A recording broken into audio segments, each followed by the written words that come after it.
believe it or not, my background is theater arts, drama.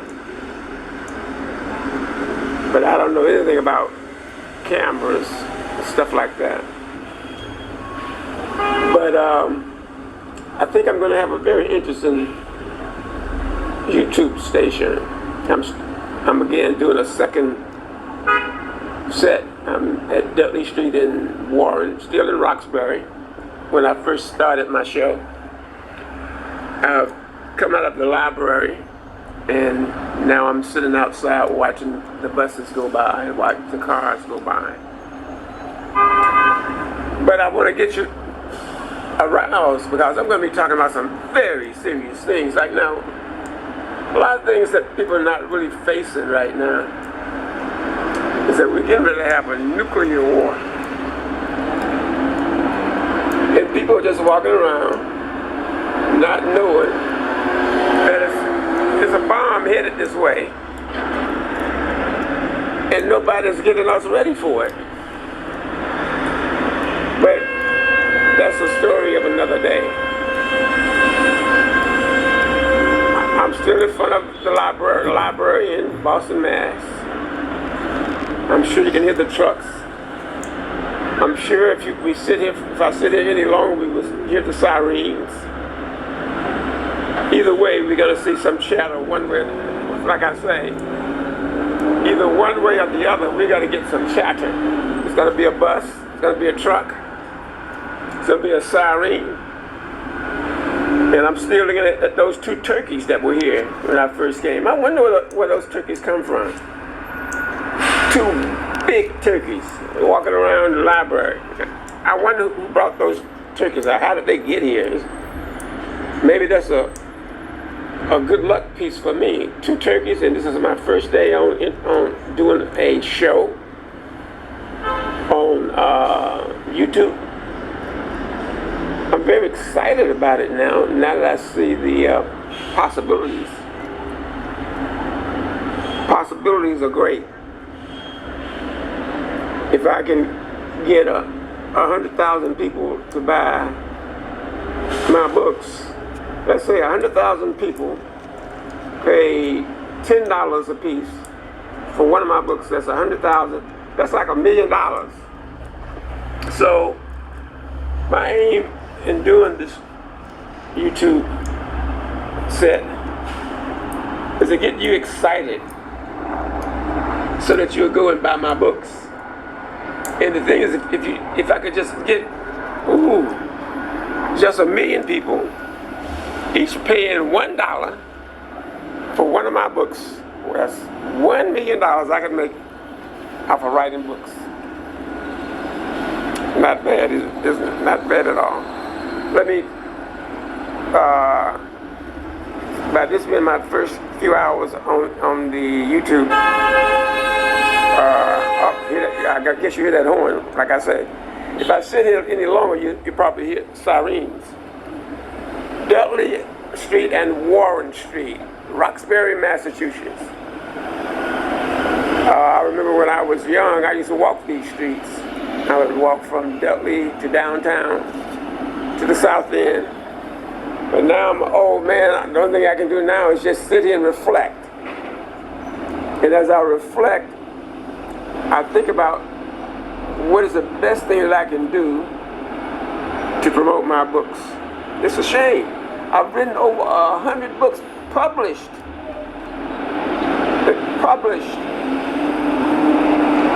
And I'm still a poor man. I've seen a lot of my stuff being used by other people. Like I'm looking at a TV show and I said, wait a minute. That looks like something that I cooked up. But that's the kind of world we live in. So I guess this is my last shot at it with this YouTube station. So right now I'm in my very first process. I'm just an infant on YouTube. You know, it's like a virgin. You know, I'm sort of like a virgin in a way. If you know what I mean. If you know any virgins, let me know. But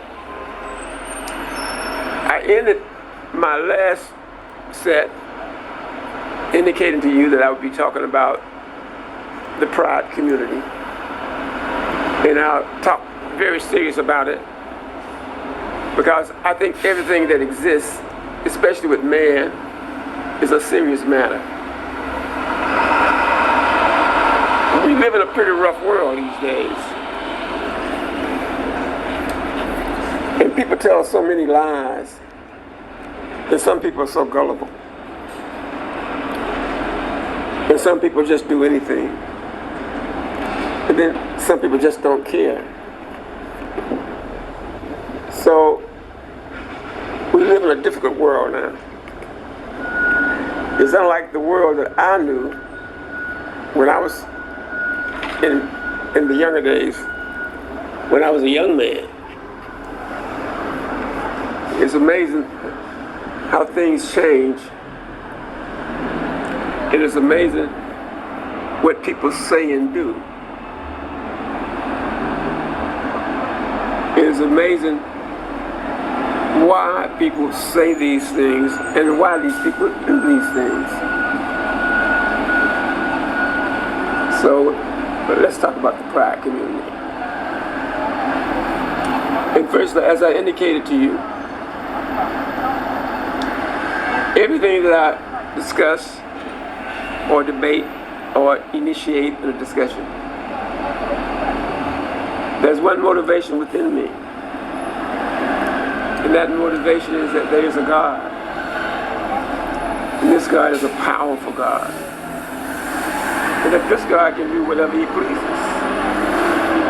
And I'm less than an ant in the existence. When I look at existence, when we look at existence, we just look at existence. Look up into the sky. And look at all those far away places. Think of yourself as you would look at an ant or on an ant hill. But just think of like I told you, there's a big truck going by. I'll refrain from doing my future discussions in front of the library in Roxbury, so that we won't be interrupted by sounds of big trucks, noisy cars, and police cars. But let's deal with the issue that I had said that we would deal with. The pride issue. It bothers me that they equate the pride issue with the issue of the black American struggle in this country. Right here at this library, there's the pride flag and I guess you would call it the African American flag side by side. Now, God is the creator of everything. You know, that we have to keep that in mind. In everything that we say or do, we must keep in mind that there is a God. And that this God is the boss of everything.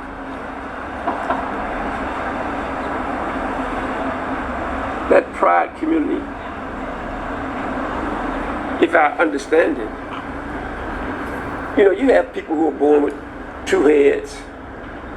You have two people who are born with two sex organs, different sex organs. You find there are people who are born with no arms, no legs, and these people do better than people with two legs and two arms. So, you know, there are so many peculiarities, so many odd things as we perceive them as being odd in our own minds. And it makes it difficult. It makes it difficult for us to understand things that don't correspond to notions that we have ourselves. And I think we have to consider always that there's a God in every sentence. let's talk about the pride community. Is the pride community a bunch of sodomites, men who like to get that pumped in the behind, and women who like to stick things between their legs instead of having a man to do it? Is that what the pride community is about? Or is the pride community about creatures, human beings? Each of us, when I say creatures, I'm not saying creatures in the derogatory sense. I consider myself, we're all creatures, but we say human beings. They're human beings born with two sex organs. There are two people born with two heads. There are people born with their feet growing out their stomachs, and then, well, in history, they would take these people and they would put them in circuses. But even though they would put them in circuses, the reality is these are human beings, creations of God. These are creations of God. And He decides how He wants to create you or me or anything else.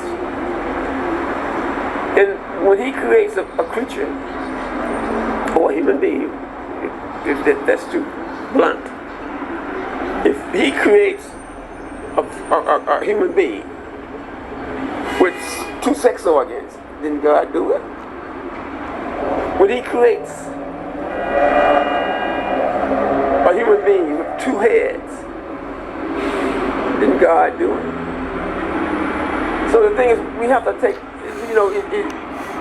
if we have to start from the God base, it has to start from the God base.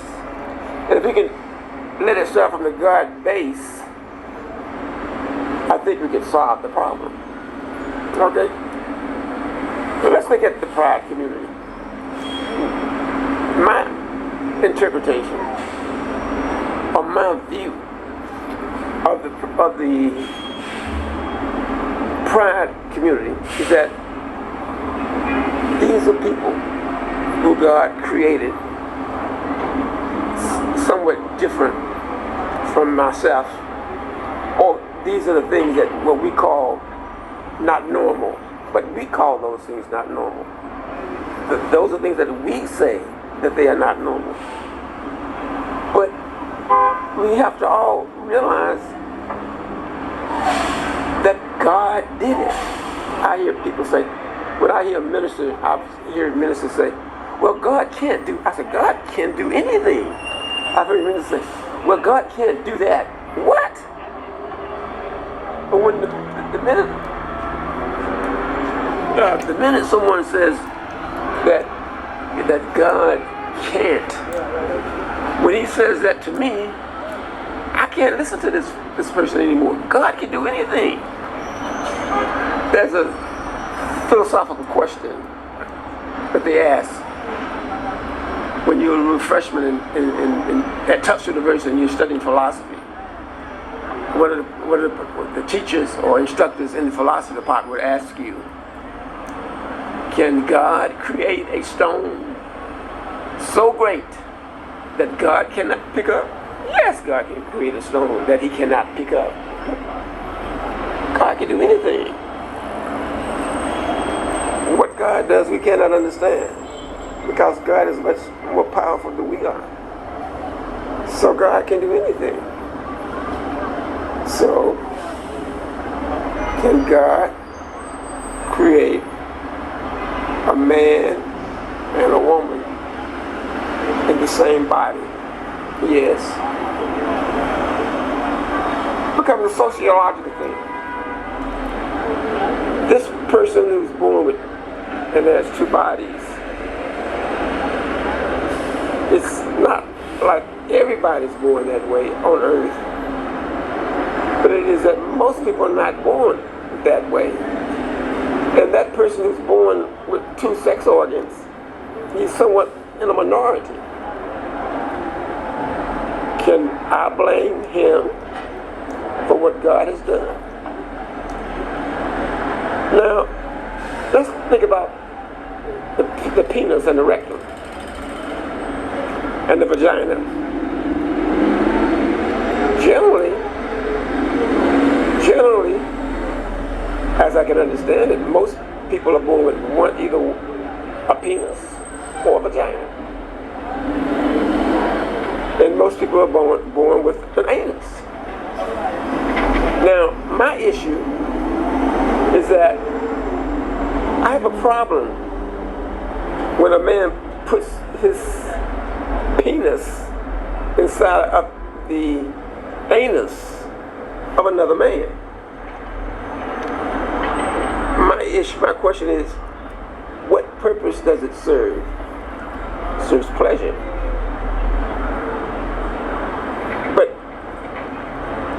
what productive purpose does it serve outside of pleasure?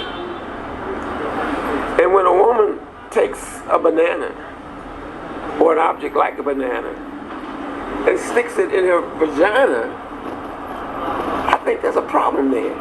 Now, we're still talking about the pride community. Who are these people who are also created by God? That's how God created them. But God did not create some of us that way. Personally, I don't think God created man's penis to be put into another man's ass. I find it difficult to accept. But if a man is born with a penis, or let's not say a man, if a human being is born with a penis and a vagina, didn't God do it? Now we have a different issue here. That's why I can accept the pride community. And there are many people like this all over the world. Yes, they're not in the majority, but they exist. And that's why I say they have a right to exist, that God not put them here. And then the Holy Prophet Jesus speak more of love than anything else. So, therefore, I would say, just like when they were beating up the Africans and bringing them to America and making them slaves, kicking their behinds. I mean, when the white people were beating up the black people with their foot up the black people's asses and making them slaves. We know the history. And there were some white people who said, wait, something's wrong here. And they said, well, let's find a place for these Africans. And that's how the country of Liberia was and the country like Sierra Leone in West Africa. That's how these countries evolved. And then Hitler, remember how he did the people who he claimed were Jewish, even though he had Jewish partners. It's a long story. But he began to kill people who were Jews. And then humanity said, no, stop. Let's find a place on this earth where these people can go and heal of their wounds. And I say, well, God created the pride people. Who are the pride people? These are the pride people. These are people who were born different.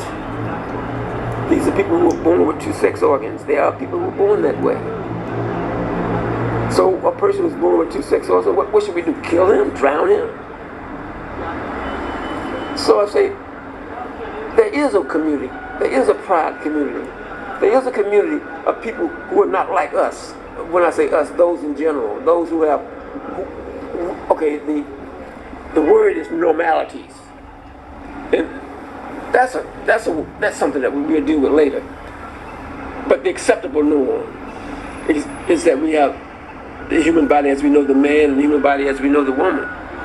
But there are people who are born with two sex organs. God put them here for whatever reason. So I say, provide a place for them. No, not the sodomites. Those who get pleasure in receiving penises up their asses. No, not the sodomites. But I'm saying those who were born and they had a choice. They had no choice. The sodomites have choices. What they're doing is taking advantage of the pride movement. Asylum rights are criminals. A penis has no business being up an ass. And I think those guys and those women who think it's better to have a banana between their legs than a penis between their legs, I think we got an issue there. And we got a sickness. But then there are people, God put them in, we're different. And believe it or not, some of these people, some are born no arms, no legs, and they do better than people with 2 arms and 2 legs. Do your research. Okay. Now you got my view on the pride community.